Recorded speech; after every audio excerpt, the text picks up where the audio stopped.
Hi everyone, it's Deborah, and I want to show you some of the items that I plan on working on in May. Some of the paper pads that I plan on working with.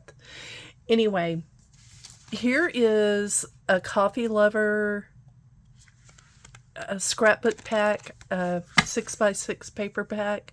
I plan on making 3x4 mini albums with the not mini albums, mini notebooks with these, and I will show you that when I make that. And then I love autumn. Fall is my favorite time of the year, and I love fall crafts. So here is a pad of paper that I plan on working with. The Autumn Dream by Craftsmith. This is a Michaels paper pad. I bought it and it was marked down to $3. So I picked up several pads of this, and I'm not sure what I'm going to do with it. I know that I started writing some stuff out, like I want to make a pumpkin shaped album, a pumpkin shaped notebook, 4x5 notebooks, some cards, junk journal, leaf shaped notebook, 4x4 mini albums, and then September, October, November dailies. Those are just some of the things I want to make with it. Yeah. So then I purchased this Magnolia paper from Joann's, and I want to work on that. And so I was going to make mini notebooks, cards, junk journals, Magnolia shaped album, hopefully. And then this one, the Electric Jungle, another paper pad from Joann's. I want to make cards, a pineapple mini album, a 3x4 and 4x4 mini albums, a flamingo shaped mini album, and tags with envelopes. Those are just some of the things I want to make with that.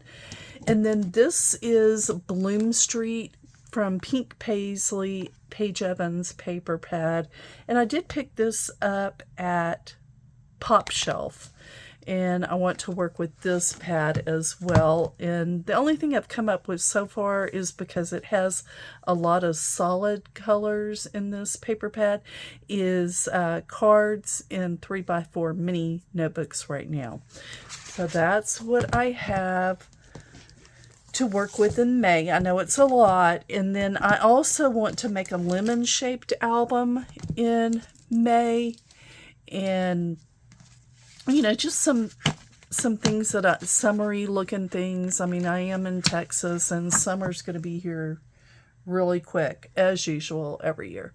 But anyway, I wanted to show you what I'm going to work on, and I will show you my finished projects. But this is May. I do have some other paper that I plan on working with, and just because I show you this does not mean I will use all of this paper. If I do, that would be amazing. But yeah. Another question I want to ask you is, if you have this Autumn Dream paper, what have you made with it? The images are the paper is very realistic looking, and I know that I could make some policy envelopes with it. That would be a great thing. But what are some other items that you would make with a very realistic looking paper pad? Please comment below. All right. But that's what I've got going on for May.